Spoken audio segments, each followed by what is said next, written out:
বাংলাদেশের রাজনীতিতে আগামীকালকের দিনটা একটা গুরুত্বপূর্ণ দিন, স্পেশাল দিন। বিএনপির ভারপ্রাপ্ত চেয়ারম্যান জনাব তারেক রহমান দেশে ফিরছেন দীর্ঘ 16 বছর পরে। বাংলাদেশের রাজনীতিতে আবারও সক্রিয় হচ্ছেন। বিশেষ করে বিএনপির নেতা কর্মীদের মধ্যে যারা বিএনপির সমর্থক থেকে শুরু করে সবার মধ্যে একটা উৎসবের আমেজ কাজ করছে। আগামীকালকে একটা বিশাল জনসমুদ্র হবে শাহজালাল আন্তর্জাতিক বিমানবন্দর এলাকা থেকে শুরু করে আশেপাশের এলাকায় তথা সারা ঢাকা শহরে, যেটা আমরা পত্রপত্রিকা এবং বিএনপির ঊর্ধ্বতন যারা আপনার এই যে নেতারা আছেন তাদের কাছ থেকে আমরা শুনতে পাচ্ছি, বা এবং সরকারের পক্ষ থেকে অনেকগুলো ট্রেন তাদেরকে আপনার রিজার্ভ করে দেওয়া হয়েছে বিএনপির নেতা কর্মীদের জন্য, যাতে করে তারা ওই ট্রেনে করে যাতায়াত করতে পারে। তো এক্ষেত্রে আসলে কিছু বিষয়, জনাব তারেক রহমান এমন একটা পরিস্থিতি ফিরছেন যে পরিস্থিতি দেশের আসলে অবস্থা খুবই খারাপ, বিশেষ করে আইন শৃঙ্খলা পরিস্থিতি। এবং গত কয়েকদিন আগে ওসমান হাদি ভাইয়ের একটা মর্মান্তিক ঘটনা আমরা সবাই জানি, যেটা সারা বাংলাদেশের মানুষকে, মানে এমন কোনো মানুষ নাই যে বাংলাদেশে যারা শুধুমাত্র একটা নির্দিষ্ট দলের সমর্থক ছাড়া বাকি সবাই কিন্তু আপনার মর্মাহত হয়েছে, আহত হয়েছে, ব্যথিত হয়েছে এবং কান্না করে না এমন মানুষ খুব কম পাওয়া যাবে। এবং আরেকজন গুলিবিদ্ধ হয়েছেন গত 3-4 দিন আগে। এটা হয়তো আরো আগের ঘটনা, কিন্তু সামনে এসেছে গত 3-4 দিন আগে। এবং এনসিপির একটা মহিলা নেত্রী, উনি কিন্তু আত্মহনন করেছেন, যেটা দেখেছি আমরা। এবং আরো বিভিন্ন জায়গায় বিভিন্ন ধরনের, এই যে প্রথম আলো, ডেইলি স্টার থেকে শুরু করে বিভিন্ন জায়গায় এই যে হামলা, ভাঙচুর, অগ্নিসংযোগ।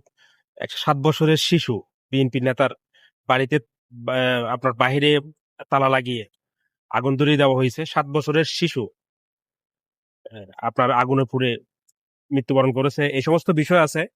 তার উপরেও বলবো তারেক রহমান ফিরতেছেন দেশে, এটা একটা পজিটিভ দিক। আসলে এই মুহূর্তে উনি ছাড়া মনে হয় না মানে দেশে আর কোনো এমন এমন আলোচিত বা এমন কি বলবো মানে রাজনৈতিক পরিবারের এমন আর কেউ আছে এই মুহূর্তে। তো জামাতের পক্ষ থেকে বলতে পারেন ডাক্তার শফিকুর রহমান থেকে শুরু করে আরো অনেকে আছেন। হ্যাঁ, অনেকে আছেন ভাই, কিন্তু রাজনীতি আপনার এত গভীর, মানে শেকড় বলবো, যেটা হচ্ছে রাজনৈতিক মানে ব্যাকগ্রাউন্ড আছে, এমন আসলে বাংলাদেশে আর কয়জন আছে? ওনার পিতা হচ্ছে জিয়াউর রহমান এবং ওনার মা হচ্ছে 3বারের প্রধানমন্ত্রী বেগম খালেদা জিয়া।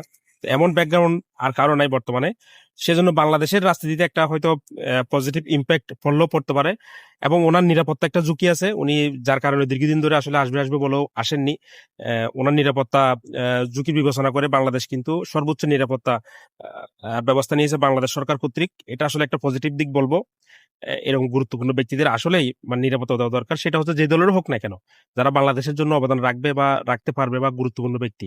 এবং বিএনপির পক্ষ থেকে তো একটা অবশ্যই নজরদারি আছে, এবং একটা বুলেট প্রুফ একটা গাড়ি কিন্তু ওনার জন্য ক্রয় করা হয়েছে। এবং ওনার সাথে যারা নেতা কর্মীর একটা বহর থাকবে তাদের জন্য একটা বাসও কিন্তু ক্রয় করা হয়েছে। আপনার এটাও কিন্তু বুলেট প্রুফ। আসলে বুঝতে পারতেছেন তারেক রহমানকে ঘিরে বাংলাদেশে কি হতে যাচ্ছে। আর ওনার আসলে শুধু দেশের ভিতরে যে ওনার শত্রু এমন না, দেশের বাইরের শত্রুও কিন্তু আছে। ওনাকে শেষ করে দিতে পারলেই, ওনাকে কোনো একটা কিছু করে দিতে পারলে আসলে বাংলাদেশের রাজনীতি অনেক তলানিতে পড়ে যায়। বাংলাদেশের পরিস্থিতি ওখান থেকে মনে হয় না বাংলাদেশের রাজনীতি আর উঠে দাঁড়াতে পারবে যদি ওনার কোনো কিছু হয়ে যায়। তো ওনার যারা বিরোধী পক্ষ আছে, শুধু বাংলাদেশে বলতেছি না, বাংলাদেশের বাইরে যারা আছে তারা হয়তো চাইবে। মধ্যে কিন্তু ভারতের চক্রান্ত শুরু হয়ে গেছে ওনাকে ঘিরে, যে ভারতের আনন্দবাজার পত্রিকা না কি পত্রিকা একটা নিউজ করেছে, ভারতের হস্তক্ষেপে বা ভারতের সাথে হচ্ছে আতাত করে বা ভারতের শর্তগুলো মেনে নাকি উনি ফিরতেছেন।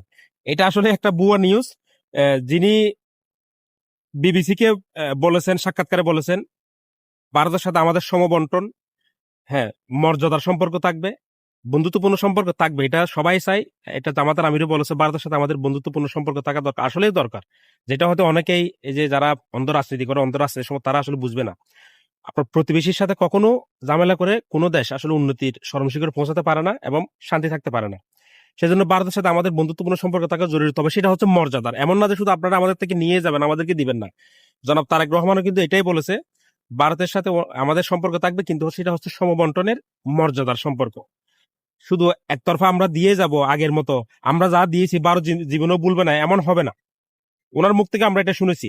তো প্রতিপক্ষ হিসেবে ভারত চাইবে এই যে এক্ষেত্রে উল্টাপাল্টা নিউজ করে মানে কিছুটা ফায়দা নেওয়ার এবং বাংলাদেশে আরো অস্থিতিশীল পরিস্থিতি তৈরি করার। তো এসব বিষয়ে আমাদেরকে নজর দিতে হবে। বিশেষ করে যেটা বলবো সেটা হচ্ছে বিএনপি নেতা কর্মীদের খুব সতর্ক থাকতে হবে, খুব সাবধান থাকতে হবে, যাতে তারেক রহমানের আগমন উপলক্ষে এয়ারপোর্টের আশেপাশে বা সারা বাংলাদেশে বলবো, ঢাকা শহরে বলবো, কোনো যাতে অপ্রীতিকর, অস্বস্তিকর দুর্ঘটনা না ঘটে। এক্ষেত্রে আইন শৃঙ্খলা বাহিনী তো আছে, সরকার তো আছে, সাথে বিএনপির নেতা কর্মীদের খুবই গুরুত্বপূর্ণ একটা ভূমিকা পালন করতে হবে।